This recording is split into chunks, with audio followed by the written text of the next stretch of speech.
Today we're here in Rancho Cucamonga at the Sam and Alfredo Maloof Foundation. The Maloof House here in the north end of Rancho Cucamonga is an incredible treasure in our community. If you don't know about it, we hope that after you watch this video, you will be inspired to come up and take a look at some of the art, the gardens, and the amazing educational opportunities. I have the privilege of serving on the board of the foundation because I represent the San Bernardino County Transportation Authority.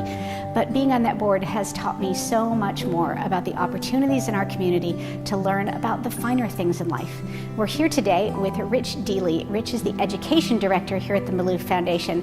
Tell people who've never been here and aren't familiar with it what it's about here at Maloof. Sure. Well, as you mentioned, the Maloof is not only an historic home that shares the story and legacy of Sam Maloof, the internationally renowned woodworker, but also an exhibition space, which we're standing in right now, which hosts contemporary art exhibitions, the gardens that you referenced in your opening remarks, and of course there's a working woodshop here on the site. What's amazing about Maloof too is this is a Smithsonian affiliate. So right here in the Inland Empire we have a Smithsonian affiliate museum. Tell us a little bit about what that brings to the Maloof and what the Maloof gives back.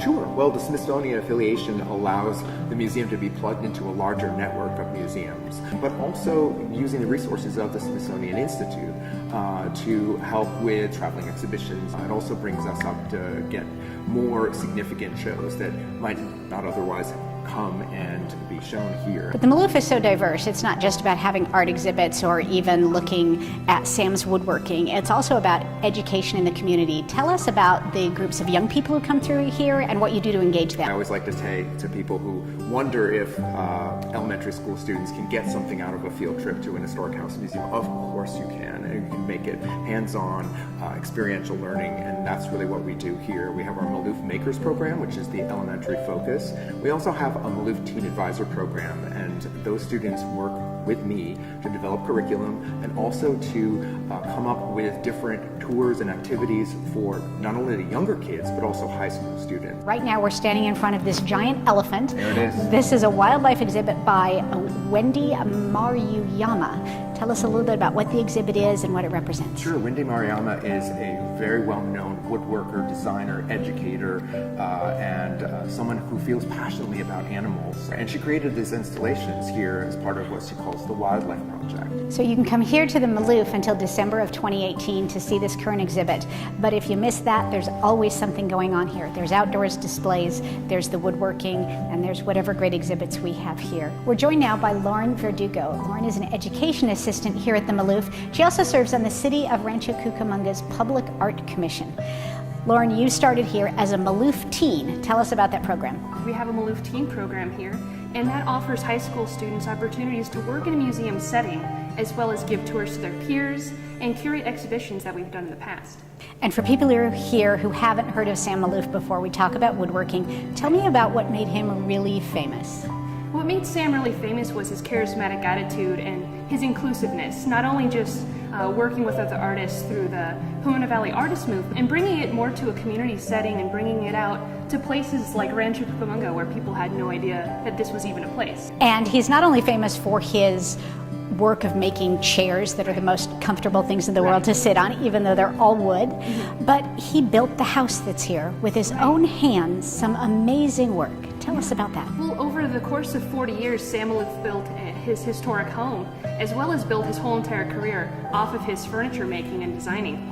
So over the course of those 40 years, not only was he making a house, but he was also promoting his friends' art and having those works of art inside his home. So that woodworking history is coming alive here at the Maloof this summer. Tell me some of the things you have planned. So during this summer, we're going to be offering demonstration workshops. There's going to be a guitar making workshop with Dennis Hayes. We're going to have wood turning with Jeremy Sullivan and with master craftsman Larry White, who also worked with Sam and started his career with Sam in 1962. If people want to come to the Maloof, what should they know beforehand?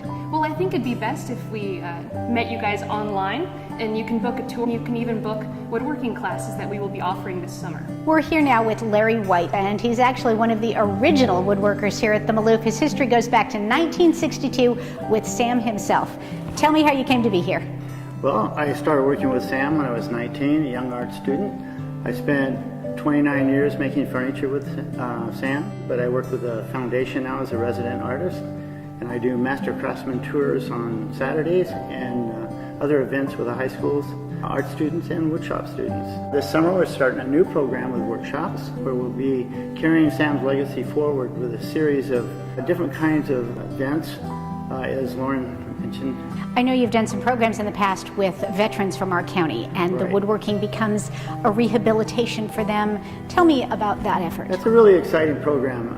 We've been doing it in October each year, and what I do is design a simple project with few parts, and we invite 5 veterans to come who are suffering from PTSD and with no woodworking background at all. And we start on Friday mornings, and by Sunday they go home with a finished piece of walnut furniture that they're pretty excited about. It's been a great program. The teens and young people that you work with, what do they get out of the classes? What I think they get out of it is a kind of shock exposure to something they're very unfamiliar with. And some of them will experience an event that will change their lives when they come and see the process, see what Sam did, see the artwork that's here. And I know that my very first experience back when I just started college, a friend of mine took me to Claremont to see a graduate show of ceramic artists.